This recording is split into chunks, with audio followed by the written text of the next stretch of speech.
have such a special tribute for him. And the brotherhood's so real. And then one day he's gone. That's a very heavy experience. Der tragische Tod von Paul Walker ist schon Jahre her. Aber für Vin Diesel ist der Schmerz nie verblasst. Und in einer privaten bewachten Garage, versteckt vor den Kameras und dem Chaos, befindet sich etwas sehr Persönliches. Direkt neben Paul Walkers kultigem Supra. Bevor wir es verraten, sagen Sie uns in den Kommentaren 1, wenn Sie sich jedes Mal, wenn Sie Fast and Furious sehen, an Paul erinnern, oder 0, wenn Sie keine Ahnung hatten, dass Vin immer noch so betroffen war. Denn was Vin Diesel dort aufbewahrt, ist nicht für die Öffentlichkeit bestimmt. Es ist nicht für die Fans, es ist für die Familie. Eine Reise durch Familie und Freundschaft. Bevor sie berühmt wurden vor dem Boom der Automobilkultur und lange bevor Fast and Furious zum weltweiten Kassenschlager wurde, waren Paul Walker und Vin Diesel einfach zwei Männer, die an der Startlinie von etwas Unerwartetem standen. Die beiden lernten sich gleich im ersten Fast-Film kennen und keiner von ihnen ahnte, wie weit sie es in der Franchise bringen würden und wie tief ihre Verbindung werden würde. Von Anfang an war die Chemie zwischen ihren Figuren nicht nur gespielt, sondern echt. Doch diese Brüderlichkeit blühte hinter der Kamera auf. Gleichzeitig strahlte Paul eine kalifornische Gelassenheit aus. Das Meer, seine Tochter Meadow und Schnelligkeit waren die drei Dinge, die ihn am meisten begeisterten. Intensiv, leidenschaftlich loyal und ein Denker, der sich wie ein älterer Bruder verhielt, war Vin ein noch intensiverer und engagierterer Mensch. Wenn sie zusammen arbeiteten, waren sie ein gutes Gleichgewicht. Vin bemerkte einmal, dass Paul immer der bessere Mann war. Ihre Verbindung entwickelte sich schnell zu etwas, das eher einer familiären Beziehung glich. Sie waren mehr als nur Liebhaber von Automobilen. Sie teilten ein gemeinsames Band der Überzeugungen, der Loyalität, der Ehrlichkeit und des Respekts gegenüber denjenigen, die ihr Leben geprägt hatten. Mit der Zeit wurde Paul zu einem festen Bestandteil von Vins innerer Gruppe. Sie verbrachten ihre Ferien gemeinsam. Nach Pauls Tod wurde Vins erste Tochter geboren und Paul zögerte nicht, sich um sie zu kümmern. Paul war mit Vins Kindern vertraut. Er gab ihr den Namen Pauline. Mit dem Fortschreiten der Dreharbeiten zu Fast and Furious wurde ihre Beziehung hinter den Kulissen noch enger.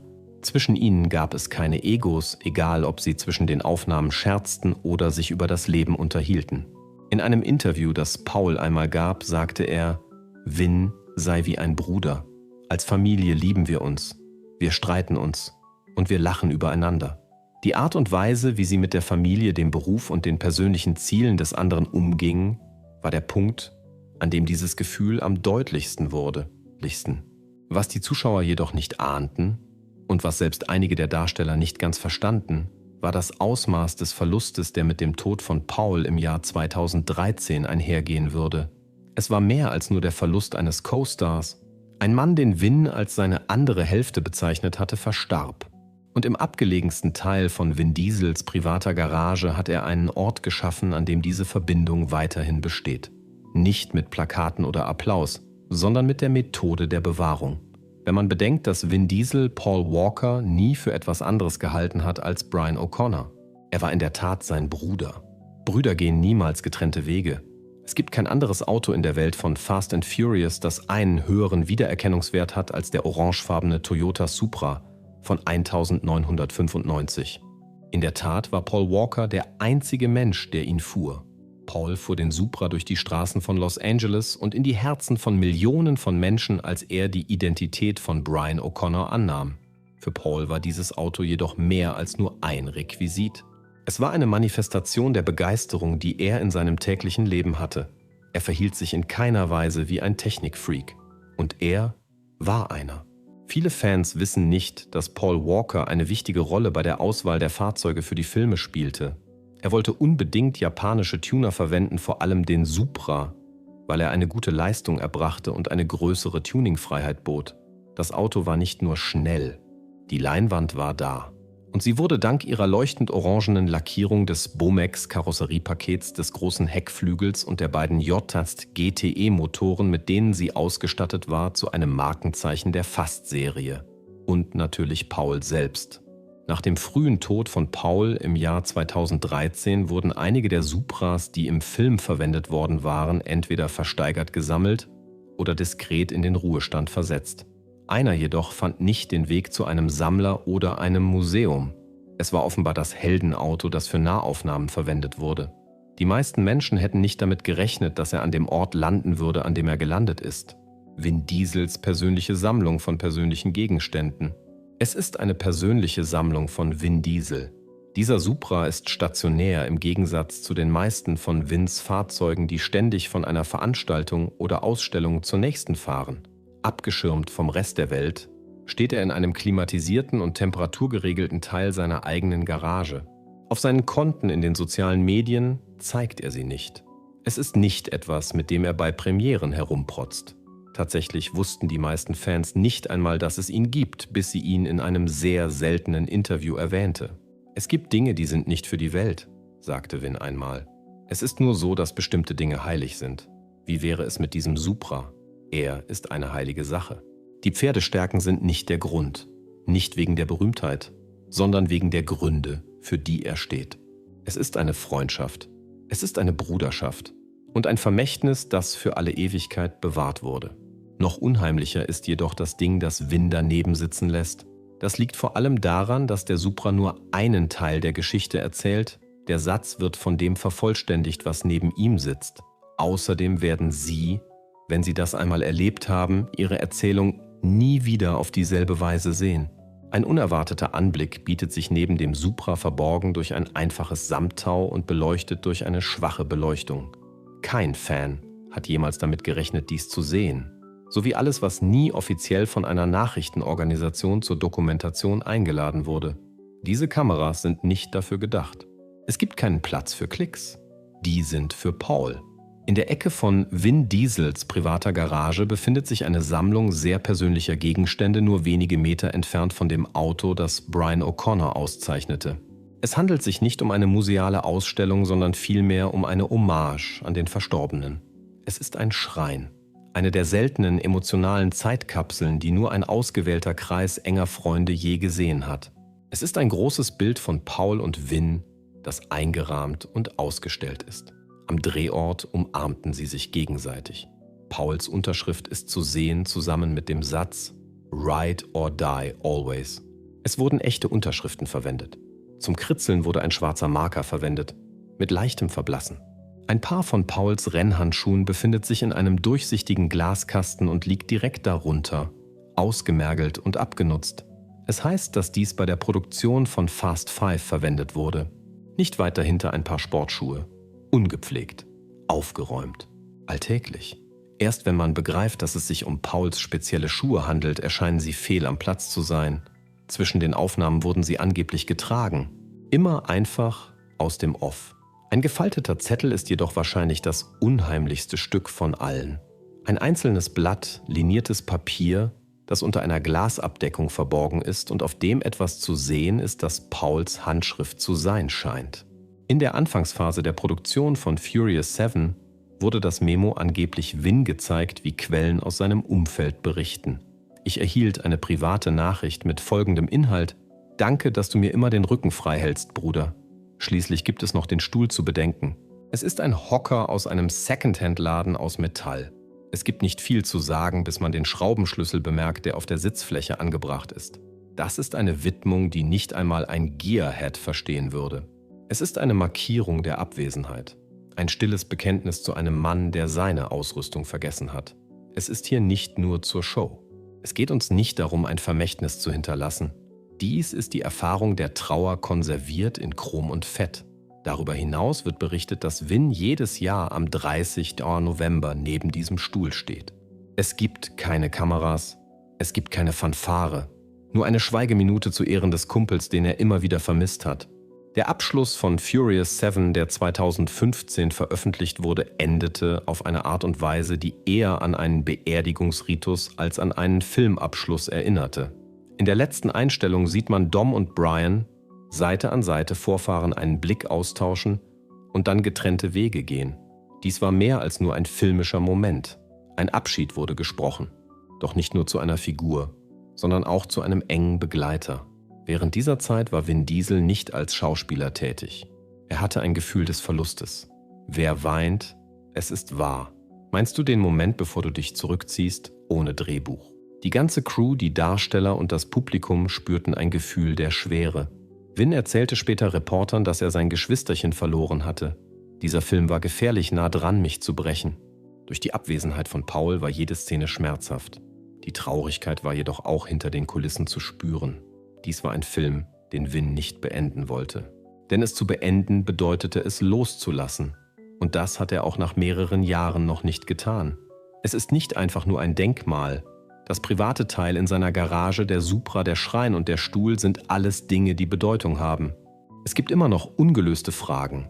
Ein Diskurs, der sich über die Zeit hinweg erhalten hat. Darüber hinaus ist es ein Beispiel für die Art der Beziehung zwischen Paulus und Woon. Keine Tournee, um sich zu verabschieden. Es gibt keine Hommage in den Boulevardzeitungen. Es gibt nichts als Erinnerungen. Sicher und gesund.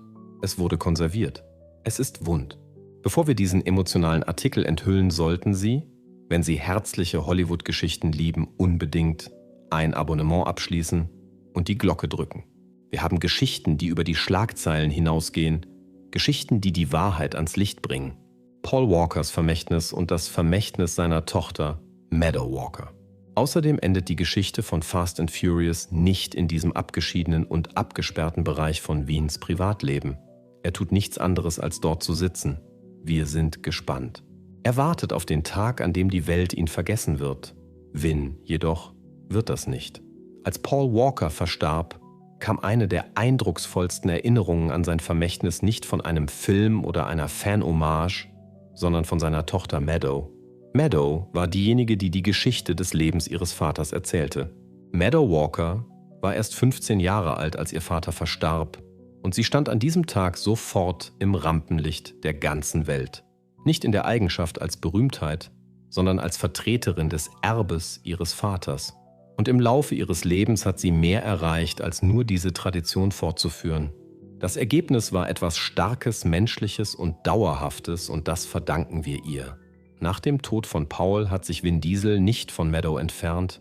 Sie wurde wie ein Mitglied seiner Familie behandelt. Vin hat ihr Recht auf Privatsphäre geschützt, sie über rote Teppiche begleitet und vor allem auf bedeutungsvolle Art und Weise an ihrer Seite gestanden. Er hat sie auch öffentlich als seine Nichte bezeichnet. Vor allem im Jahr 2021, als er derjenige war, der sie bei ihrer Hochzeit zum Traualtar begleitete. Meadow hat unermüdlich hinter den Kulissen gearbeitet, um sicherzustellen, dass Pauls humanitäre Initiativen über die Paul Walker Foundation weitergeführt werden. Diese Bemühungen konzentrieren sich auf die Erhaltung von Tieren, den Schutz der Ozeane und die Bereitstellung von Katastrophenhilfe. Das sind die Gründe, die Paul sehr am Herzen lagen. Es gibt jedoch noch ein zweites Thema, das eher persönlich ist. Meadow hat in Zusammenarbeit mit Vin heimlich eine Reihe von Tributen produziert.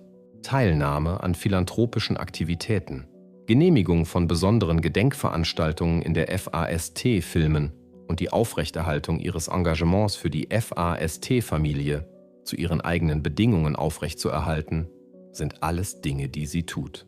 Wer ist Vin? Jedes Mal, wenn sie sich unterhalten, behauptet er, Meadow erinnere ihn an Paul. Mit jedem einzelnen Kichern. Jede einzelne Minute des Friedens. Sie hat sich von einer Filmberühmtheit in etwas Sanfteres und Spirituelleres verwandelt, und diese Nähe hat die Menschen erkennen lassen, dass Pauls Anwesenheit die Natur der Beziehung nicht verändert hat. Liebe, Widerstandsfähigkeit und Verantwortung sind das Erbe, das vom Vater an die Tochter weitergegeben wurde und von einem engen Freund zu einem Mitglied der Familie. So wie Vin es sieht, ist Meadow mehr als nur Pauls Tochter. Sie ist der Beweis dafür, dass sein Geist weiterlebt. Vin Diesel hingegen hat sich nie wirklich weiterentwickelt und hat sich nie vollständig weiterentwickelt. Und er hat auch nicht vor, dies jemals zu tun. Das Fehlen von Paul Walker kann er seiner Meinung nach nicht überwinden. Das ist etwas, das gewürdigt werden sollte. Täglich spürbar tief. Deshalb wurde der Schrein neben dem Supra gebaut. Aus diesem Grund reagiert Vin auch weiterhin emotional, wenn Pauls Name in Interviews erwähnt wird. Aus diesem Grund wird jeder einzelne FAST, ein Film, der nach Pauls Tod veröffentlicht wurde, hat Anklänge an Brian O'Connor nicht nur als Figur, sondern auch als Erinnerung an ihn. Paul Walkers Vermächtnis und Vin Diesels Tribut an Fast and the Furious. Laut Vin war diese tiefe emotionale Bindung die treibende Kraft hinter jeder kreativen Entscheidung, die in der FAST-Serie. Ob es nun darum ging, Furious 7 zu verschieben, um Paul einen angemessenen Abschied zu geben, Brians Charakter beizubehalten, anstatt ihn zu töten, oder Brian weiterhin als Mitglied der Familie anzuerkennen, Vin hat dafür gesorgt, dass Pauls Präsenz nie verschwindet. Doch es geht nicht nur um Filme, es geht um die ruhigen Zeiten, die Vin hat. An den Tagen, an denen er allein an die Küste reist.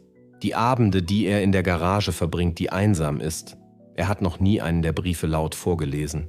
All die Träume, von denen er behauptet, dass Paul noch immer darin vorkommt. Manche Menschen bezeichnen es als Kummer, manche bezeichnen es als Besessenheit. Vinny Diesel hingegen ist ein ganz anderer Mensch. Die Treue eines Menschen. Treue gegenüber einem Mann, der sein Leben tiefgreifend beeinflusst hat, der ihm den Wert der Brüderlichkeit vermittelt hat und der nie das Rampenlicht brauchte, um die treibende Kraft hinter der Marke zu sein. Einer der Anker war Paul. Selbst in diesem Moment besteht Vin darauf, den Knoten nicht aufzulösen. Wenn es darum geht, nicht loszulassen, ist es nicht nur Vin. Weltweit gibt es Millionen von Anhängern, die Paul Walker weiterhin die Ehre erweisen. Und in vielerlei Hinsicht ist es die Gemeinschaft, die dafür gesorgt hat, dass sein Vermächtnis mehr als je zuvor wahrgenommen wird. Es gab 4 Paul Burnouts bei jeder Quick-Premiere sowie große Autotreffen in Los Angeles, Wandbilder in Brasilien, Aufkleber auf Supras in Tokio und riesige Autotreffen in Brasilien. Pauls Andenken wird von der Automobilkultur auf der ganzen Welt verehrt. Vin Diesel hat in einer öffentlichen Erklärung anerkannt, welch tiefgreifenden Einfluss diese Ehrungen auf ihn haben. Als Paul an einem Livestream zum Jahrestag teilnahm, sagte er einmal: „Ihr haltet Paul lebendig. Es liegt nicht nur an mir. Jeder einzelne von ihnen ist verantwortlich. Die sozialen Medien haben einen erheblichen Einfluss. Der 31. November ist der Tag des Jahres, an dem die Timelines mit Tributen überflutet werden. Durch neue Kunstwerke, Fan-Modifikationen und emotionale Botschaften rücken Trends wie Hakan for Paul Schwackride Audi und Operator Brian O'Connor wieder ins Rampenlicht. Sogar die beliebtesten schnelllebigen Filme haben begonnen, diesen Trend aufzugreifen. Die erschreckende Situation, in der sie sagen, wir sehen uns wieder, war nicht einfach eine Szene aus einem Film. Es war ein Gedenkgottesdienst. Es war ein filmischer Abschied, der auch eine Verabschiedung für die Fans war. Und das ist der Grund, warum die Erinnerung an Paul Walker auch nach 10 Jahren noch nicht verblasst ist. Der Grund dafür ist, dass sein Vermächtnis nicht nur ein Supra ist, der in einer privaten Garage daneben steht. Bei jeder Tributfahrt verbrennt er Gummi. Das Geräusch davon ist im Motorengeräusch eines jeden Fans zu hören und es ist in jeder Träne zu spüren, die während der letzten Fahrszene vergossen wird. Anstatt nur eine Rolle in einer Serie zu spielen, wurde Paul Walker zum schlagenden Herzen der Franchise. Jetzt sorgen die Fans dafür, dass es nie zu einem Ende kommt. Man muss das Auto kennen, mit dem alles begann, um die Tragweite von Vin Diesels Hommage zu verstehen. Der Supra von Toyota im Jahr 1995. Im ersten Teil der Fast and the Furious-Reihe war er mehr als nur ein auffälliger Straßenrenner. Die Veränderung wurde durch dieses Symbol dargestellt. Zusammen mit Doms Team baute Brian O'Connor, der von Paul Walker dargestellt wurde, den Wagen von Grund auf neu auf. Es war der Moment, in dem er es geschafft hatte, ihr Vertrauen, ihren Respekt und schließlich seine Position in der Familie zu gewinnen. In Wirklichkeit war Paul Walker ein Fan des Supra, auch wenn er nicht schauspielerte. Seine Wertschätzung für den legendären Ruf des Wagens unter den Straßenrennfahrern und die erstaunlichen Tuningmöglichkeiten der beiden Joint Z-Motoren zeugten von seinem Status als echter Technikfreak. Es heißt, dass er eine gewisse Kontrolle über die in den Filmen verwendeten Autos hatte, da er eher Wert auf Realismus als auf bloßen filmischen Blendfaktor legte. Mehrere der Supras, die in den Filmen verwendet wurden, wurden nach Pauls Tod entweder versteigert oder eingelagert. Einer von ihnen gelangte jedoch in die persönliche Sammlung von Vin Diesel. Vin Diesels Hommage an die Supra. Im Gegensatz zu seinen früheren Autos wird dieses nicht gefahren. Um eine Show zu veranstalten, wird es nicht poliert. Bei Premieren wird es nicht ausgeliehen. In einem ruhigen Bereich ist es ehrfürchtig aufgestellt, umgeben von Gedenksteinen und Ehrungen. Unmittelbar daneben befand sich ein kleiner Schrank mit Pauls alter Sonnenbrille, einer Drehbuchmappe mit handschriftlichen Notizen und der Originalrequisite der NOS-Flasche, die im ersten Film verwendet wurde. Vin zeigt keinen Stolz darauf. Sie wird nicht von ihm gefilmt. Aber das ist eine Tatsache. Der Supra ist mehr als nur ein Filmfahrzeug. Mit anderen Worten, es ist ein Denkmal. Eine stille und verstärkte Erinnerung an den Ort, an dem alles begann und an die Menschen, von denen sie sich auf dem Weg dorthin verabschieden mussten. Nach dem Tod von Paul Walker wurde die Fast and Furious-Reihe mit einer schwer zu beantwortenden Frage konfrontiert. Sogar Vin Diesel war eine Zeit lang unsicher, wie es weitergehen sollte. Die Fans waren nicht an einem kostengünstigen Ersatz interessiert, die Darsteller trauerten und die Produktion geriet in Verzug. Das war es, was sie wollten. Aus diesem Grund hat sich Furious 7 zu etwas entwickelt, das mehr ist als nur ein Film. Es wurde zu einer Hommage. Dies ist ein Abschiedsbrief, der aus Viertelmeilen emotionalen Erinnerungen und dem denkwürdigen Abschied am Meer besteht. Das Studio hat eine gewagte Entscheidung getroffen, falls Brian O'Connor überleben sollte. Durch den Einsatz von computergenerierten Bildern, CGI-Stimmduplikaten und Pauls eigenen Brüdern, die als Körperdoubles fungierten, konnten sie den Film würdig abschließen und den Fans eine weitere Reise bieten. Doch danach änderte sich der Ton. Vin Diesel erhöhte seinen Einfluss als Produzent. Die Filme wurden extravaganter und umfangreicher. Dennoch war Brian immer in der Nähe und lauerte im Hintergrund. Jedes Mal, wenn Mia zurückkam, war Brian zu Hause bei den Kindern. Wenn ein Teammitglied auf seine Familie anstieß, hallte der Klang noch tiefer nach. Ohne den Versuch zu unternehmen, Brians Platz einzunehmen, ist es der Franchise gelungen, sein Erbe zu bewahren.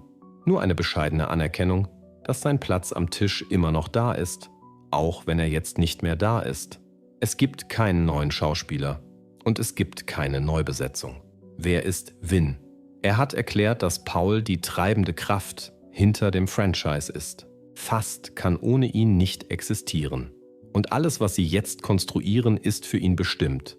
Was bleibt, wenn die Motorengeräusche verstummt sind, der Abspann läuft und die Neonlichter erloschen sind?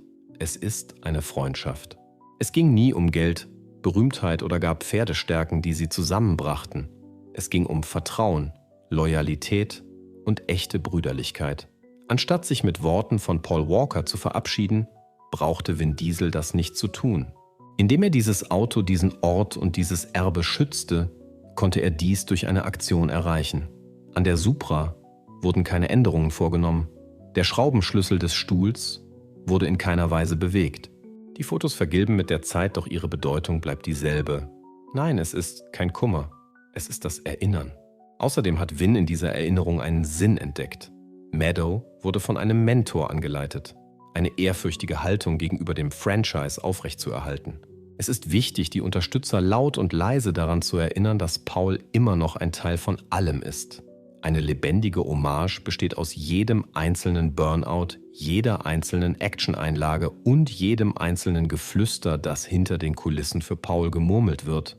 Und es ist möglich, dass dies der überzeugendste Aspekt des Szenarios ist. Als es um Santa Clarita ging, war es noch nicht zu Ende. Furious 7 war nicht das endgültige Ende. Der Klang eines aufheulenden Motors, die Stille einer privaten Garage und die Familie, die weiterhin zusammenfährt, sind alles Orte, an denen er weiterlebt, weil es Freundschaften gibt, die nicht enden. Sie haben nur einen anderen Gang eingelegt. Unendliche Beziehung zu Paul Walker. Heute wurde der Tod des Fast and Furious Stars Paul Walker und seines Freundes bekannt gegeben. Vin Diesel hat erklärt, dass er sich ethnisch nicht definiert. Sowohl seine Mutter als auch er selbst sind Schotten. Er hat seinen richtigen Vater nie kennengelernt und weiß nur, dass meine Mutter und ich mit vielen Kulturen verbunden sind.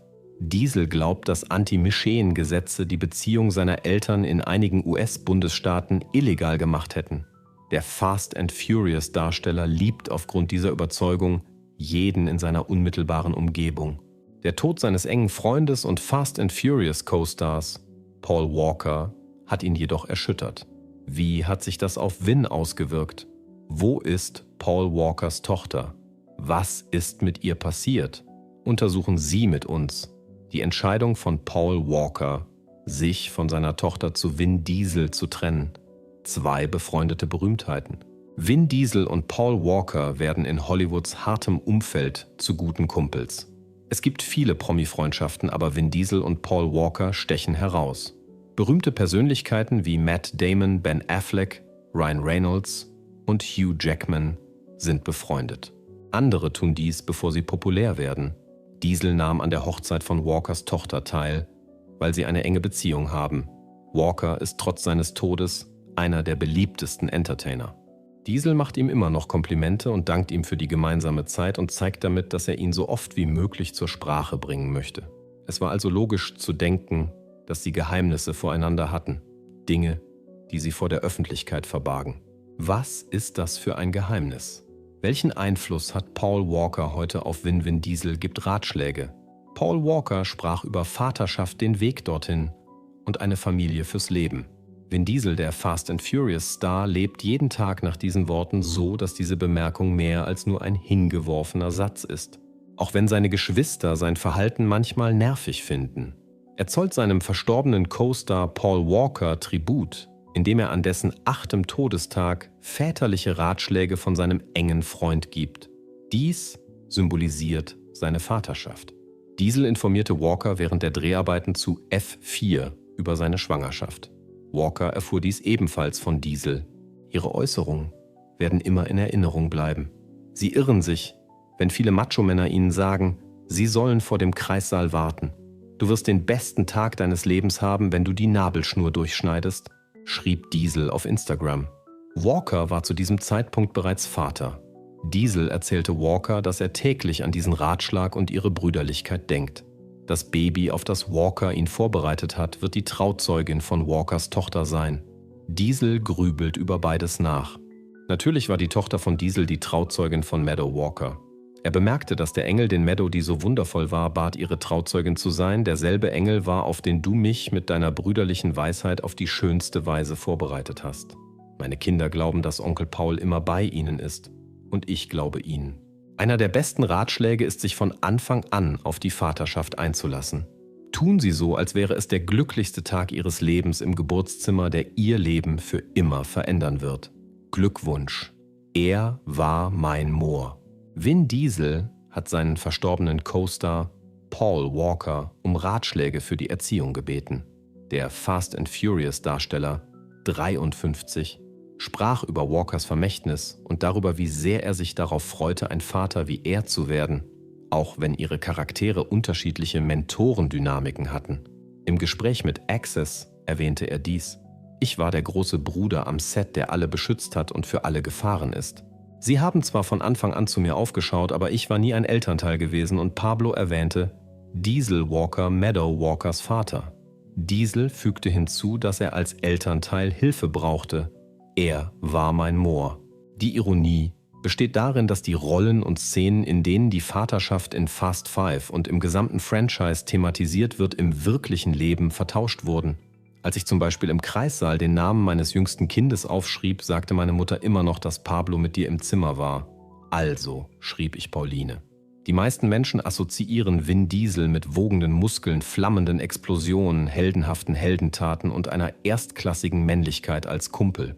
Der Held aus dem Off Vin Diesel möchte, dass Sie über seinen Körperbau hinausgehen. Er möchte, dass Sie seinen Charakter beurteilen. Die meisten Menschen haben sich jedoch keine Gedanken über Vin Diesel oder seine Figuren gemacht. Braun ist braun. Aber wenn uns das Leben in den 20er Jahren etwas gelehrt hat, dann, dass unsere Helden auf und hinter der Leinwand mehr brauchen. Die Sympathie von Helden hängt zunehmend von ihrer Stärke, emotionalen Intelligenz, Sensibilität und Tiefe ab. Zurück zu Vin Diesel. Seine überlebensgroße Hypermaskulinität mag wie ein Teil des Problems der toxischen Männlichkeit des Status quo erscheinen, aber seine Arbeit beweist das Gegenteil. Vin ist ein echter Actionheld, wie die meisten seiner Figuren. Im Jahr 2001 sah Diesel auf dem Hollywood Freeway ein brennendes Autowrack, während er auf seinem Motorrad fuhr. Diesel ließ sein Motorrad stehen, zog die beiden Kinder aus dem Auto und half dem Fahrer auszusteigen, bevor das Auto Minuten später in Flammen aufging, möglicherweise weil er in den Filmen immer schnell denken musste. Echte Geschichte. Stell dir vor, Vin Diesel rettet dich. Heilig. Diesel kann hart spielen, aber wir mögen ihn, weil er ein Softie ist. Zuerst hier gehört. Vin wird oft auf sein biederes Äußeres reduziert, ähnlich wie sexy Schauspielerinnen. Die meisten Menschen sehen nur seinen Körper, aber er verbreitet Positivität und männliche Liebe, um die Unfähigkeit der toxischen Männlichkeit zur Liebe zu hinterfragen. Er erzählt flauend, dass sein bestes Ich schon immer eine Liebesbotschaft war. Ich glaube ehrlich gesagt, dass ich als Türsteher in New York City mehr Spielraum habe, nett zu sein, weil ich nicht so hart sein muss. Vin mag schon immer stark gewesen sein. Er will uns weismachen, dass seine Rollen auf der Leinwand unsere Vorstellung von ihm als fiesem Rausschmeißer geprägt haben, aber das ist nicht wahr. Diesels neuester Action-Thriller Bloodshot wurde nur wenige Tage vor der Verhängung der Masseneinschränkungen im März veröffentlicht und ist damit einer der Filme, die am stärksten von Covid-19 betroffen sind. Bloodshot sollte eine eigenständige Superheldengeschichte sein, eine Anspielung auf die fehlerhaften und sympathischen Protagonisten der Heldencomics. Laut Vin wollten wir Themen wie posttraumatische Belastungsstörungen und deren Auswirkungen auf Superhelden untersuchen. Obwohl der Held von Bloodshot muskulös und auffällig ist, wird er von seinen Emotionen angetrieben, was den Film so heikel macht, meint er. Aufgrund seines Einfühlungsvermögens und seiner superheldenähnlichen Kräfte hat man Mitleid mit dieser Figur. Es war schwierig, eine Figur zu spielen, die Empathie und Schrecken hervorruft, aber Vins Perspektive zeigt ein tieferes Wissen über unsere Natur und unsere Bedürfnisse. Er will aus gutem Grund keine eindimensionalen männlichen Helden mehr spielen. Hat dies etwas an der Beziehung zwischen Vin Diesel und Paul geändert? Kommentieren Sie unten Familie, wenn Ihre Brüderlichkeit Sie immer noch inspiriert. Und lassen Sie es uns wissen, sollte Vin das Franchise mit einem letzten Tribut an Paul in den Ruhestand schicken. Gefällt dieses Video, abonnieren Sie es und teilen Sie es mit jemandem, der eine Erinnerung daran braucht, wie tief wahre Freundschaft gehen kann.